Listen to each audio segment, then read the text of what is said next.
मसीह यीशु में आप सबको सलाम। मैं खुदावंद का शुक्र करती हूँ आज के दिन के लिए, और खुदावंद आप सबको बरकत दे। हम अपने क्लास को स्टार्ट करते हैं। गिनती की किताब उसके 13 बाब में वो कहते हैं कि हम उनकी निगाह में भी टिड्डे और अपनी निगाह में भी टिड्डे हैं। तो मोमेंट मैंने वो पढ़ा, मुझे एकदम से मेरा फेथ बिल्ड हुआ कि यस, देखें, फॉरगेटफुल हेयर्स क्या होते हैं। हम भूल जाते हैं कि हम कैसे दिखते हैं, और एनिमी आकर हमारे दरमियान पैसिव एटीट्यूड को सो कर देता है, जिसमें हम खुदा के कलाम को अव्वलीन दर्जा देना भूल जाते हैं। हम कल भी बात करते हैं खुदावंद यीशु मसीह की, और मैंने कल खुदावंद यीशु मसीह की एग्जाम्पल से आपको समझाने की कोशिश की थी। आप अपने आप को लिमिट करें। अगर आप खुदा के रिजल्ट्स को अपनी इन आंखों और कानों और अपने जहन से समझने की कोशिश कर रहे हैं, आप अपने आप को क्या करें, लिमिट करें।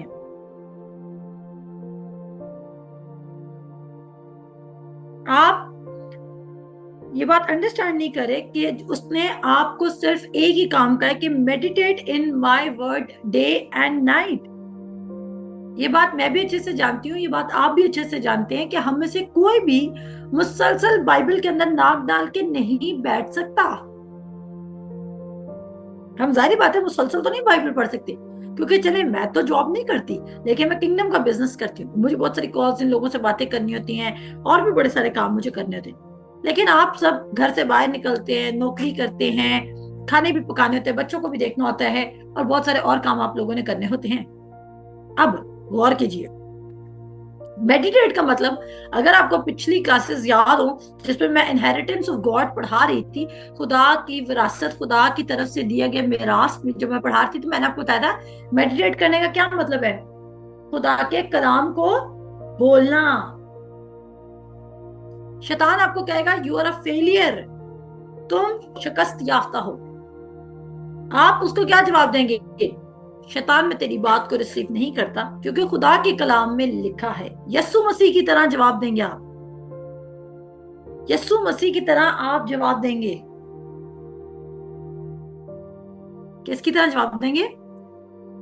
यीशु मसीह की तरह। जब शैतान खुदावंद यीशु मसीह को टेम्प्ट करने आता है 40 रोजों के बाद, तो खुदावंद यीशु मसीह नहीं कहता नहीं शैतान यहाँ से चला जा, खुदा बाप के नाम से चला जा, मेरे नाम से चला जा। यहाँ उसने ये कहा, लिखा है कि, कितनों को मेरा पॉइंट समझ आया है कि शैतान आपकी सोचों में बात करेगा आपसे, लेकिन आपने उन सोचों को रिसीव नहीं करना, बल्कि उन सोचों का जवाब देना है। और जवाब क्या देना है? खुदा के कलाम में से उठाकर, कि ये भी लिखा है कि मैं खुदा की बेटी हूं। वो कहेगा तू पुरानी जैसी है, तू कभी तब्दील नहीं होगी। बोला ये भी लिखा है कि मैं नई मखलूक हूं। वो कहेगा तू गुनाहगार है। बोला ये लिखा है कि जो मसीह यीशु में है उन पर सजा का हुक्म नहीं। वो कहेगा तेरी जरूरतें पूरी नहीं होंगी। आप कहेंगे ये लिखा है कि वो अपने बेटे के एहतियाज, अपने बेटे की पॉकेट से, अपने बेटे के वॉलेट से मेरी तमाम जरूरतों को पूरा करेगा।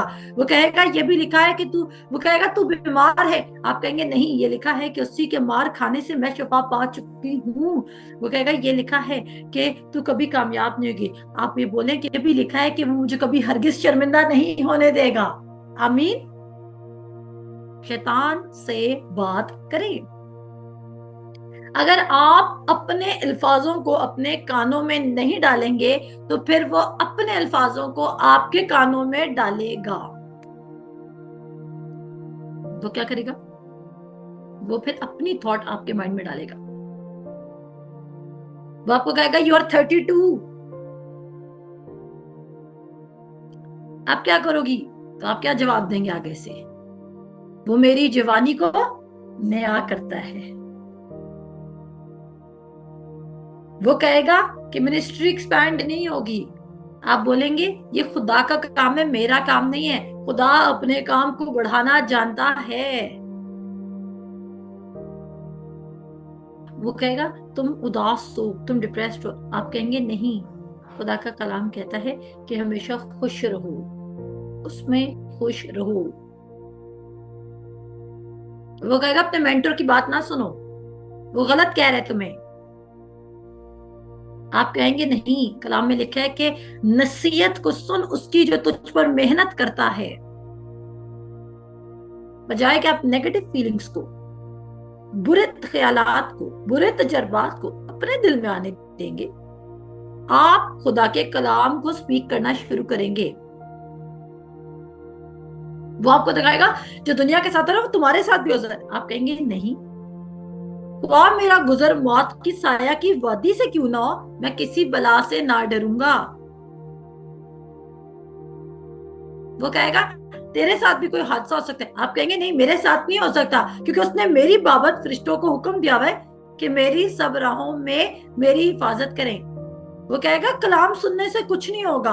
आप कहेंगे कलाम सुनने से मैं वो दरख्त बन जाऊंगा जो पानियों के पास लगाया जाता है, जो अपने वक्त पर फलता है, उसका पत्ता नहीं मुरझाता और उसको किसी सीजन में भी परेशानी नहीं होती। वो कहेगा जो तू कर रहा है वो कर, क्योंकि तेरा दिल तुझे ज्यादा बेहतर तरीके से जानता है। आप बोलेंगे नहीं, मैं अपने ख्यालात और अपनी सोच पर नहीं बल्कि उस पर अपने पूरे दिल से तवक्कल करूंगा, लीन करूंगा, और वो मेरी तमाम राहों की निगरानी करेगा। मैं जब लेटूंगा तो सो जाऊंगा। वो कह रहा है कल का दिन तुम्हारा कैसे गुजरेगा। आप उसको बताएंगे कि वो क्या की गया है कि तुम आज की फिक्र करो और आज का गम लो, क्योंकि आज के लिए आज की फिक्र काफी है, कल की फिक्र ना करो। आपको फिक्र देगा, आप बोलेंगे मैं फिक्र नहीं करूंगी, क्योंकि फिक्र करके मैं अपने एक बाल को भी सफेद से काला या काले से सफेद, या मैं अपना इंच भी हाइट नहीं बढ़ा सकती।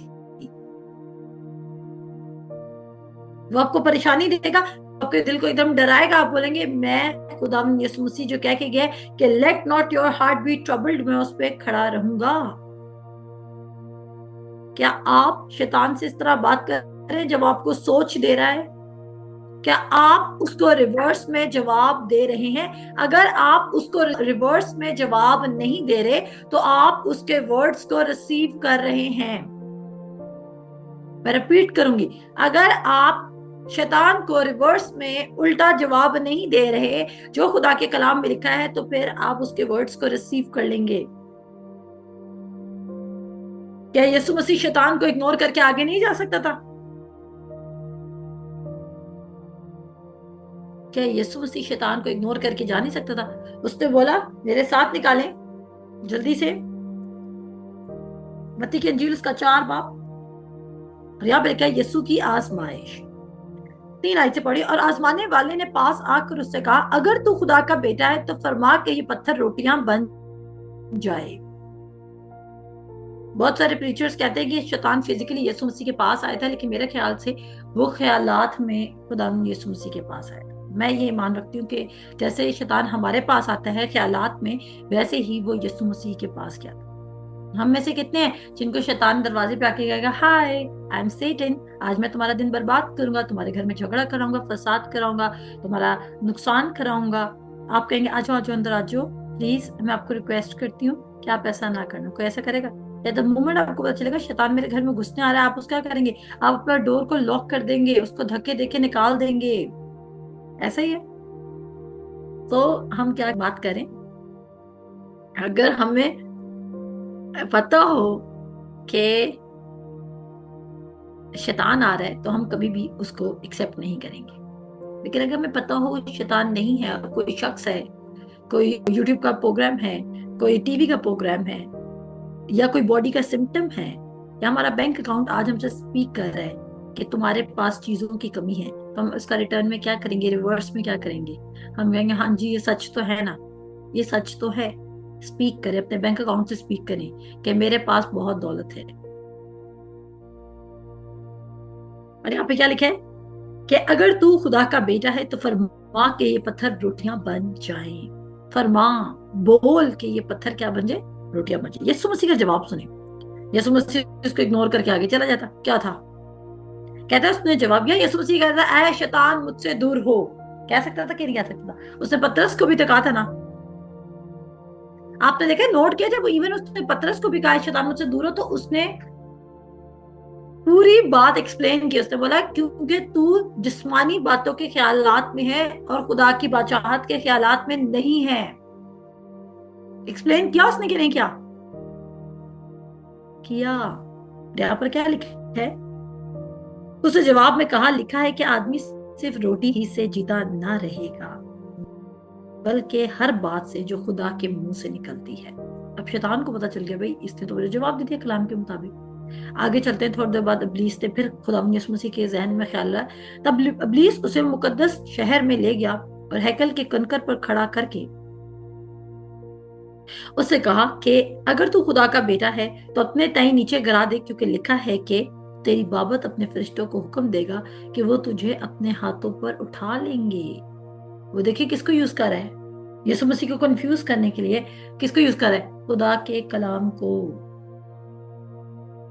और वो आगे से क्या कह रहा है? क्या आज शरीयत की वजह से खुदा का कलाम ही शैतान उनके खिलाफ इस्तेमाल नहीं कर रहा है, शरीयत का, कि तुम खुदा के हुक्मों को नहीं मानते हो, इसलिए तुम पे आफतें आएंगी, बलाएं आएंगी, मुसीबतें आएंगी, ये आएगा वो आएगा।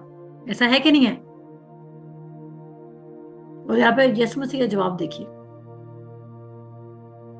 वो तुझे अपने हाथों पर उठा लेंगे, ऐसा ना हो कि तेरे पाँव को पत्थर से ठेस लगे। यीशु ने उससे कहा, यह भी लिखा है कि तू खुदावंद अपने खुदा की आजमाइश ना कर। तू खुद ही उल्टे काम ना कर कि खुदा आ जाएगा मुझे बचा लेगा। तू खुदावंद अपने खुदा की आजमाइश ना कर। उसके बाद क्या लिखा है? फिर कहता है, फिर इब्लीस उसे एक बहुत ऊंचे पहाड़ पर ले गया और दुनिया की सब सल्तनतें और उनकी शान और शौकत उसे दिखाई और उससे कहा, अगर तू झुक कर मुझे सजदा करे तो ये सब कुछ तुझे दे दूंगा। गौर कीजिए, दुनिया की शान और शौकत रिसीव करने का मतलब है शैतान के सामने झुकना। अब आप कहेंगे क्या मतलब, हम गरीब रह जाए? नहीं, मैंने कहा वो शान और शौकत रिसीव करें जो खुदा की तरफ से है, क्योंकि उस शान और शौकत में वो दुख नहीं मिलाता। आमीन। फिर वो कहता है, यीशु ने जवाब में उससे कहा, ऐ शैतान दूर हो, क्योंकि लिखा है कि तू खुदावंद अपने खुदा को सजदा कर और सिर्फ उसी की इबादत कर। देखें, खुदावंद यीशु मसीह ये भी तो कह सकता था, मेरा बाप मुझे हमेशा कहता है कि तूने मुझे सजदा करना है, इसलिए मैं तुझे क्यों सजदा करूं। खुदावंद यीशु मसीह रिटन वर्ड ऑफ गॉड को फॉलो कर रहा है मेरे अजीजों, शैतान को भगाने के लिए। आमीन। याकूब उसका 4 बाप कह रहा है कि submit to God, resist the devil and he will flee from you. खुदा के ताबे हो जो, शैतान का मुकाबला करो और वो तुमसे भाग जाएगा। क्या बोला? Submit to God, resist the devil and he will flee from you. खुदा के ताबे हो जो। और शैतान, देखें, अगर हम लिटरली अगर हम इस वर्ड्स को कि खुदा के ताबे हो जो और शैतान का मुकाबला करो तो वो तुमसे भाग जाएगा, हम जरा इस वर्स को मत्ती के 4 बाप में फिट करके देखते हैं। खुदावन यीशु मसीह उस टाइम खुदा के ताबे कैसे हुआ? लिखे हुए कलाम को बोल कर। ऐसा ही है। अगर उसने लिखा हुआ कलाम पढ़ा ही ना हो तो वो बोलता कैसे लिखा हुआ कलाम? कितनों को समझ आई एग्जाम्पल? उसने लिखे हुए कलाम को पढ़ा था। अगर खुदावन यीशु मसीह, जिसके बारे में हम कहते हैं कि वो तो खुदा का बेटा था, तो अगर खुदा का बेटा खुदा का कलाम पढ़ रहा है ताकि उसको खुदा की अंडरस्टैंडिंग मिल सके, तो आप और मुझे किस कदर ज्यादा खुदा के कलाम को पढ़ने की जरूरत है। उसने खुदा के कलाम को पढ़ा और उसने उसको रिसीव किया और उसने फिर उसको बोला।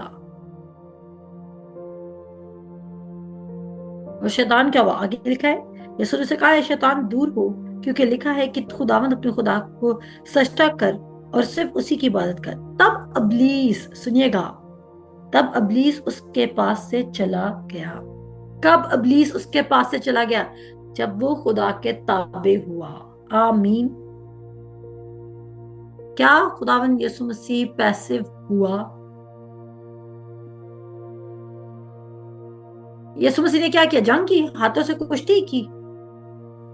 ऊंचे ऊंचे कन्फेशन किए, in the name of Jesus, in my name, be gone, be remove, dematerialise, cease to exist.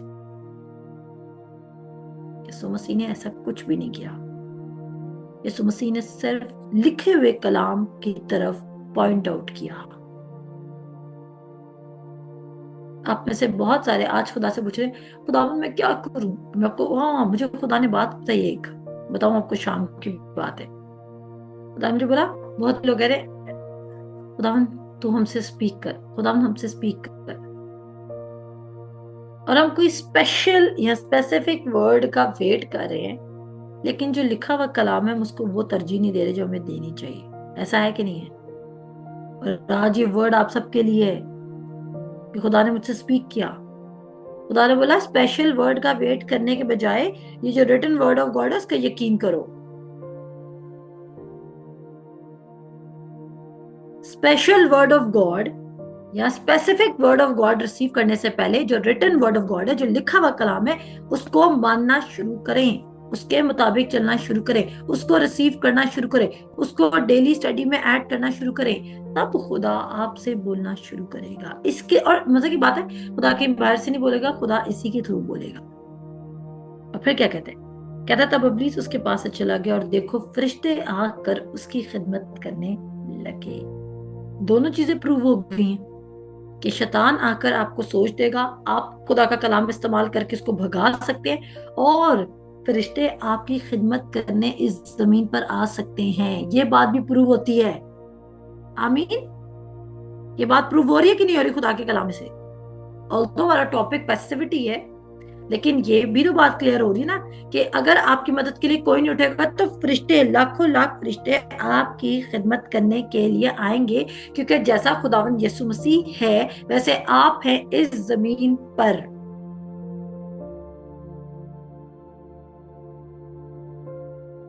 आमीन। आगे चलते। अब आप क्या करेंगे?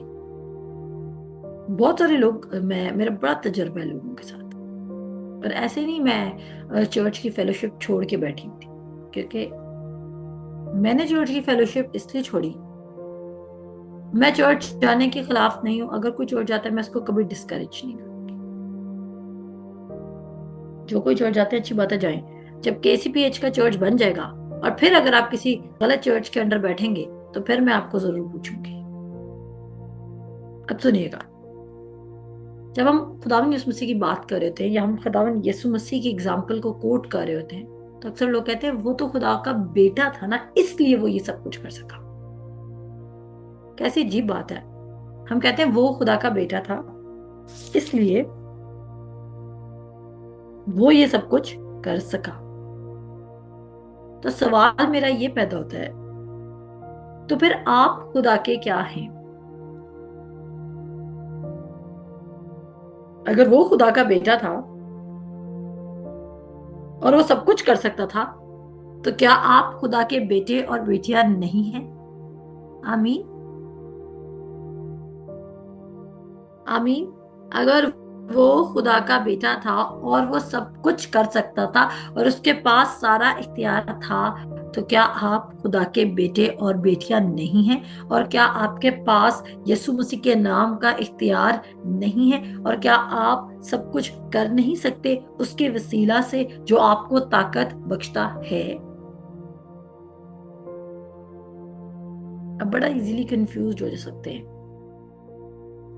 आज हम देखेंगे खुदा यीशु मसीह के बारे में।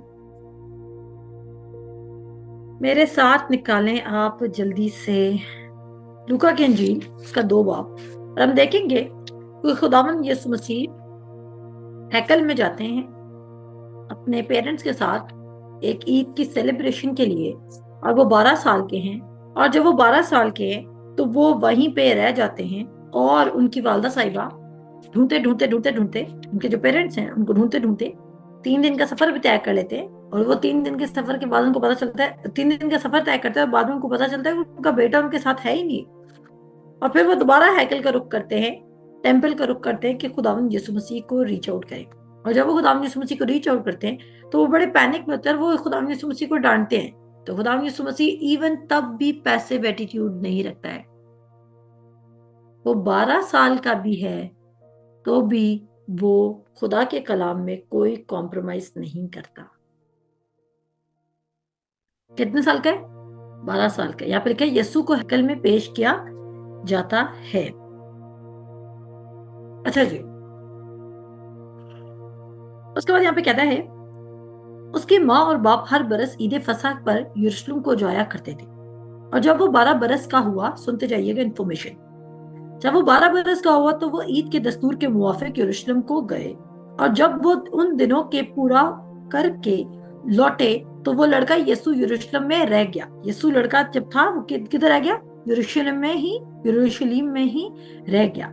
और उसके माँ बाप को खबर ना हुई, मगर ये समझ के कि वो काफिला में है, एक मंजिल निकल गए और उसे अपने रिश्तेदारों और जान पहचानों में ढूंढने लगे। जब ना मिला तो उसे ढूंढते हुए यरूशलेम तक वापस गए। और 3 रोज के बाद ऐसा हुआ कि उन्होंने उसे हैकल में उस्तादों के बीच में बैठे उनकी सुनते और उनसे सवाल करते हुए पाया। ठीक है जी। और जितने उसकी सुन रहे थे उसकी समझ और उसके जवाबों से दंग थे। खुदा की विजडम में चलने के लिए एज की कोई लिमिट नहीं है। आमीन। यीशु 12 साल का है लेकिन पैसिव नहीं है, वर्ड को रिसीव करना चाहता है। अच्छा जी, तो यहां पर क्या हुआ? वो उसे देखकर हैरान हुए और उसकी माँ और उससे कहा, बेटा तूने क्यों हमसे ऐसा किया? देख तेरा बाप और मैं कुड़ते हुए तुझे ढूंढते थे। उसने उनसे कहा, तुम मुझे क्यों ढूंढते थे? क्या तुमको मालूम ना था कि मुझे अपने बाप के यहाँ जरूर होना है? मगर जो बात उसने उनसे कही उससे वो ना समझे। और वो उनके साथ रवाना होकर नासरत में आया और उनके ताबे रहा। जी, अब यहां पर गौर करें एक इंपॉर्टेंट बात कि खुदावन यीशु मसीह 12 साल का है और जो उसका रिएक्शन है या जो उसका रिस्पॉन्स है खुदा के कलाम को लेकर,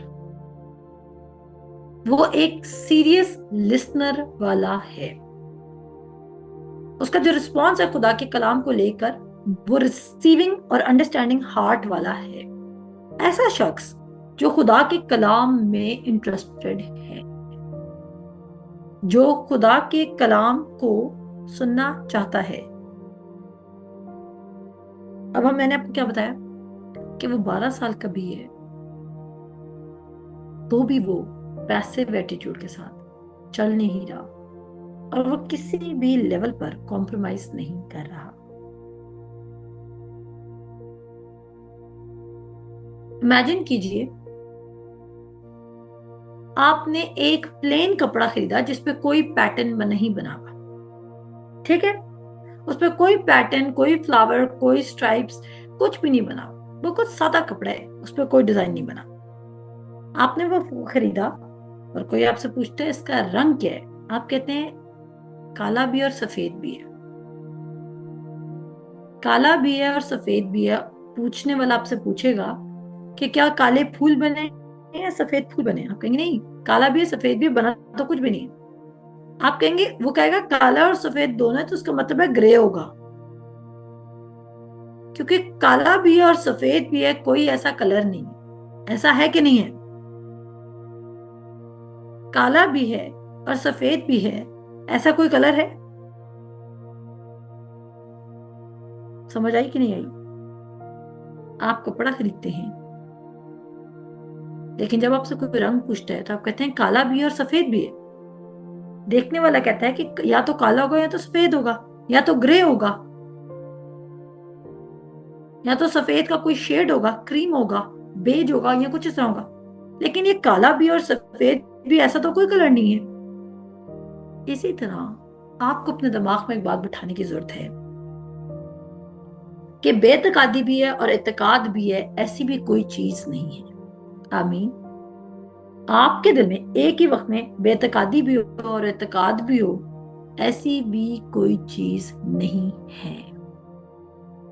या तो आपके दिल में इत्तेकाद है और वो इत्तेकाद आपको खुदा की बादशाहत में चीजों को रिसीव करने की मदद देगा, या तो आपके दिल में बेतकादी है। एतकाद और बेतकादी एक ही दिल में नहीं बस सकती। इधर यू आर बिलीविंग और यू आर नॉट बिलीविंग। आप ये नहीं कह सकते मैं बिलीव करता हूं लेकिन, द मोमेंट आपने ये लेकिन कहा इसका मतलब है आप बिलीव नहीं करते हैं, you are not sure about that thing. आपने मजबूती से उस चीज को पकड़ा हुआ नहीं है, आप कॉन्फिडेंट नहीं है उस चीज को लेके।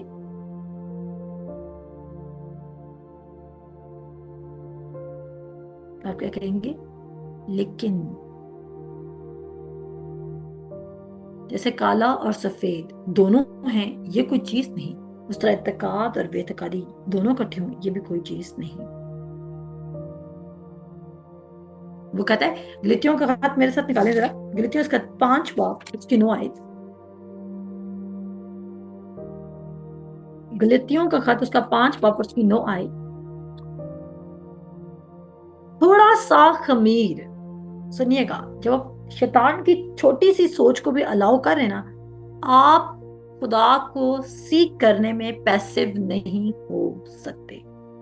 ये लिख लीजिए, आप खुदा को सीख करने में पैसिव नहीं हो सकते। अगर आप कह रहे हैं ना कि मैं खुदा को सीख कर रहा हूं लेकिन पैसिव एटीट्यूड के साथ, तो एक्चुअली आप फिर खुदा को सीख कर नहीं रहे,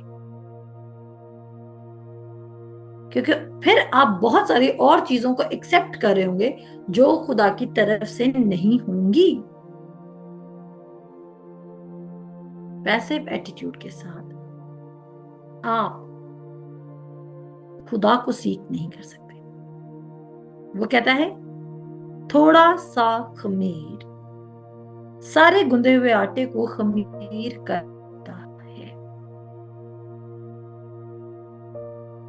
अगर आप शैतान के 20% झूठ को लेके बैठे हुए और 80% आप समझ रहे कि सच है, तो वो शैतान के झूठ को थोड़ा सा खमीर कह रहे हैं। कितना कोई बात समझ रही है? आप कह रहे हैं मेरे पास 80% ट्रूथ है लेकिन 20% मेरे पास शैतान का झूठ है, तो अकॉर्डिंग टू द परसेंटेज या अकॉर्डिंग टू द अमाउंट 80 ज्यादा है और 20 थोड़ा है, तो डेफिनेटली 80 ही काम करेगा। लेकिन इसने कहा थोड़ा सा खमीर उस 80 को भी खमीर बना देगा। अब कितनों को समझ आई है? कितनों को ये बात समझ आई है? थोड़ा सा खमीर, उसने ये नहीं कहा ज्यादा सा खमीर। अगर आपने ज्यादा खमीर डाल दिया,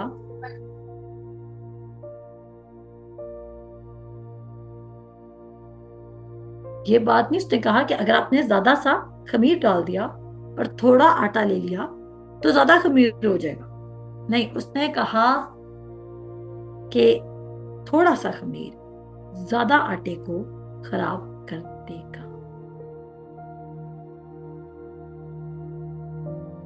अब आप क्या करेंगे?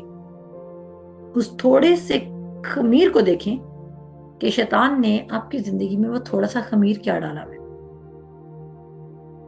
आप किस चीज के खौफ में लिव कर रही हैं? कौन सी चीज आपको बॉदर कर रही है? कौन सी चीज आपको रेस्टलेस कर रही है?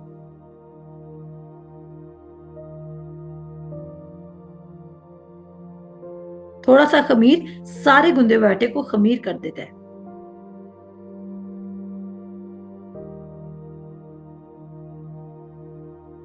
सुने, बड़े मजे की बात आगे करते 10 आयत में। कहता है मुझे खुदावन में तुम पर यह भरोसा है कि तुम और तरह का ख्याल ना करोगे। कहता है गुड न्यूज के अलावा तुम किसी और न्यूज को एक्सेप्ट नहीं करोगे, लेकिन जो तुम्हें घबरा देता है वो ख्वाह कोई भी हो सजा पाएगा।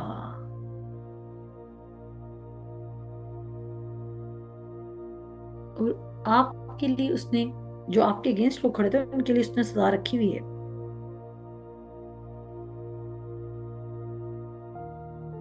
मैं कहती हूं पॉल को ऐसी क्या समझ आ गई थी, या पॉल के अंदर जरा भी पैसिव एटीट्यूड नहीं था। क्यों नहीं था? क्योंकि उसको पत्थर मारे जा रहे हैं, मारे जा रहे हैं। पॉल फिर भी इंजील सुनाई जा रहा, इतने पत्थर मारे, इतने पत्थर मारे, जब तक कि उसकी जान नहीं निकल गई। और उसको जबरदस्ती लोग लेके गए जी इधर से कि भाई अब इस इधर कलाम ना सुना, तेरी जान को खतरा है। उसको अंडरस्टैंडिंग मिल चुकी है कि जरा सा खमीर भी अंदर नहीं जाने देना। आप या तो अपने एक्सटर्नल रिजल्ट्स पे फोकस रख लें, या तो आप खुदा के कलाम पर फोकस रख लें। आजादी, बहाली, फ्रीडम सिर्फ तब आएगा जब आप खुदा के कलाम की सच्चाई से वाकिफ, और तुम सच्चाई से वाकिफ होगे। अगर आपकी वाकफियत सही तरीके से हो नहीं रही है तो आप बहाल नहीं होंगे। ये मत समझे कि आप बहाल हो जाएंगे, नहीं, आप नहीं होंगे बहाल।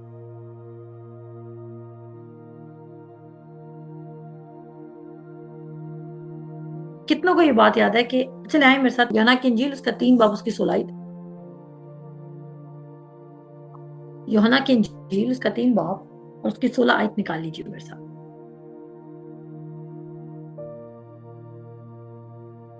क्योंकि खुदा ने दुनिया से ऐसी मोहब्बत रखी कि उसने अपना इकलौता बेटा बख्श दिया, ताकि जो कोई उस पर ईमान लाए हलाक ना हो बल्कि हमेशा की जिंदगी पाए। बात वो कर रहा है कि बेटे ने जान दुनिया के लिए दी, लेकिन क्या दुनिया को बेटा मिल गया? नहीं। बेटे की निजात उसके लिए जो बेटे पर ईमान लाएगा। इसको अनकंडीशनल लव नहीं कहते। ये कैसी मोहब्बत है, इसमें कंडीशन है। बेटे को एक्सेप्ट करना है।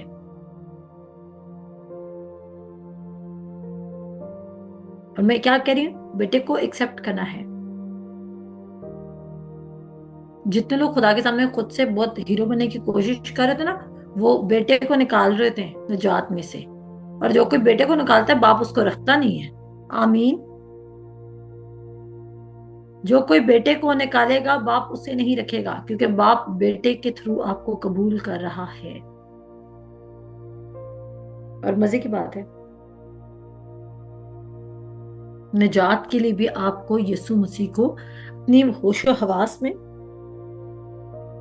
अपनी मर्जी से कबूल करना पड़ता है।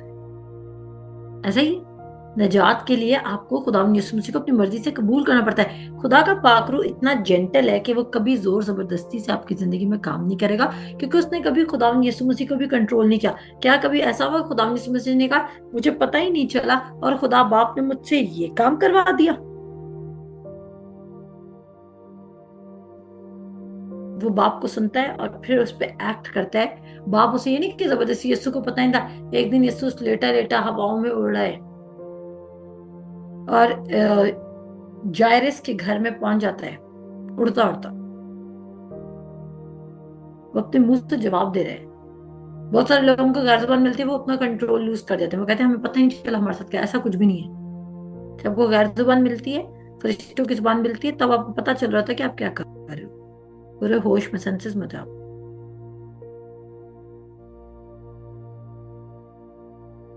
तो खुदा का पाकरू आपको कंट्रोल नहीं करेगा। अब शैतान इतना सटल तरीके से आपके अंदर पैसिविटी को शो कर देगा, आपको पता भी नहीं चलेगा।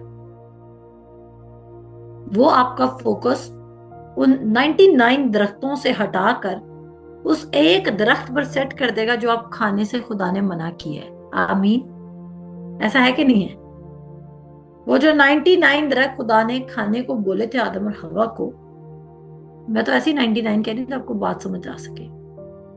वो 99 से उसने उनकी कितने सटल तरीके से तवज्जो हटाकर उस एक पर लगा दी जो वो खा नहीं सकते थे। और वो खुदा के कलाम को रिसीव करते करते क्या हो गए? पैसिव। और उनका कुछ नहीं होता। ये करने से क्या नहीं होगा? कुछ भी नहीं होगा। हम भी आज शैतान के झूठ, हम कहते हैं दवाई खाने से कुछ नहीं होगा। अब अगर एक टाइम आएगा कि मैं आपको बहुत एक्सट्रीम हीलिंग पे बिल्ड कर दूंगी, लेकिन मैं अभी इसलिए नहीं करती हूँ क्योंकि मैं नहीं चाहती कि आपको खुदा को प्यारा हो जो दवाई ना खा के, ईमान भी ना रखो तो दवाई भी ना खाए और खुदा को प्यारा हो जो उसके घर वाले मुझे पकड़ने आ जाए। इसलिए मैं कहती हूँ कि अगर नहीं है माना तो फिर खा लो भाई, लेकिन ये कोई तरीका नहीं है वैसे मैं बताऊँ बाइबल के अकॉर्डिंग, क्योंकि उसी के मार खाने से तुम शिफा पा चुके हो। तो अब सुने मैं क्या बोल रही कि शैतान ने पैसिव तरीके से उनको खुदा के कलाम में कॉम्प्रोमाइज करना सिखा दिया। अच्छा, अगर आप में से कोई दवाई खाता है तो अब ये नहीं सोचना आपने हाय मैं गुनाह करता हूं, नहीं, आप गुनाह नहीं करते हैं, आप उसके दी बेस्ट को रिसीव नहीं कर रहे हैं, आप गुनाह नहीं कर रहे हैं। कितनों को मेरी बात समझे? अगर आप में से कोई मेडिसिन या पिल यूज करता है, ऑफ करता है या किसी वजह से कर रहा है, तो मैंने ये नहीं कहा कि आप कोई गुनाह कर रहे हैं, मैंने कहा कि आप दी बेस्ट के लिए अपने हार्ट को अभी से थोड़ा थोड़ा प्रिपेयर करना शुरू करें ताकि आप उसके बेस्ट में चल सकें। ये मैं कह रही हूँ, उसका बेस्ट क्या है? उसी के मार खाने से जो शफा आएगी। बेस्ट क्या है? जो उसके मार खाने से शफा आएगी, वो आपकी जवानी को नया कर देगी, आपकी हड्डियों को मजबूत कर देगी, आपके घुटने नए कर देगी, आपकी कमर की हड्डी सीधी हो जाएगी, आपकी गर्दन सीधी हो जाएगी, आपका सर सीधा हो जाएगा, जो भी कुछ आपके अंदर फिक्स होने वाला है वो हो जाएगा। आमीन।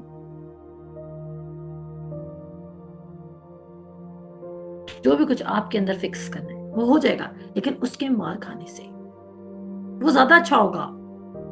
दवाई आप खाते रहेंगे लेकिन कोई एश्योरेंस तो नहीं है ना, डॉक्टर लिख के तो नहीं देता पत्थर पे लकीर है कि आपको भी ये प्रॉब्लम कभी नहीं होगी।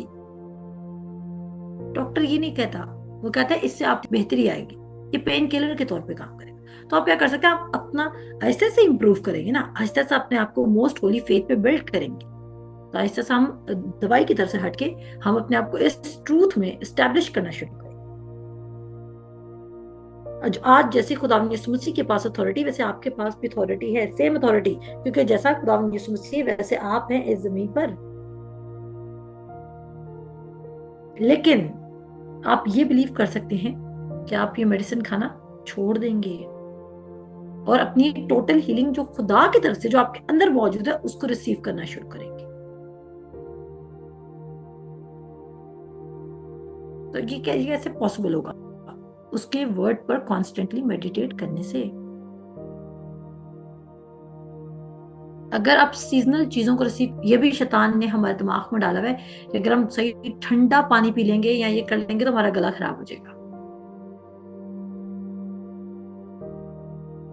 मैंने ये नहीं कहा कि ये चीजों से मैं नहीं गुजरती, लेकिन मुझे ये जरूर पता है कि ये उसने हमें नेचुरल में रखा हुआ है कि ऐसे करने से ऐसा हो जाएगा, वैसा करने से वैसा हो जाएगा। सो ये सारी बातें हैं, हम कॉन्सिक्वेंसेस से डरते हैं। हम खुदा के कलाम पर पूरा मुकम्मल तौर पर खड़ा क्यों नहीं होते? क्योंकि हम कॉन्सिक्वेंसेस से डरते हैं। कॉन्सिक्वेंसेस क्या? ये ना हो कि हम खुदा का कलाम पे खड़े हो जाएं और हम ये काम करना छोड़ दें तो उसके बाद भी अगर कुछ ना हुआ तो हम किधर जाएंगे? इसका मतलब है रोमियोस के 10 पाप में जो लिखा है कि वो तुझे हरगिज शर्मिंदा नहीं होने देगा, आप उस पर यकीन नहीं करते हैं।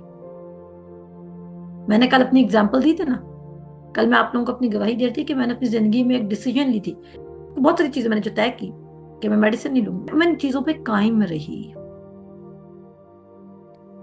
और इन चीजों ने मुझे क्या मदद दी? उन चीजों ने मुझे मदद दी कि फिर मैंने खुदा पर डिपेंड करना शुरू किया, रिलाई करना शुरू किया, लेकिन अपनी जोर जबरदस्ती उसका फजल मांग कर उसके बेटे खुदा यीशु मसीह पर खड़ा होना है। मैं मान रखती हूँ कि आपको खुदा का कलाम समझ भी आया होगा और आपको मजा भी आया होगा खुदा का कलाम सुनने में। अपने पैसिव नहीं होना है, बोल्ड हो जाए, करेजियस हो जाए, अपना स्टेप लेना सीखें। खुदा का कलाम बहुत ही जल्दी आपकी जिंदगी में काम करना शुरू करेगा। खुदा ख्याल रखिए। खुदा हाफिज।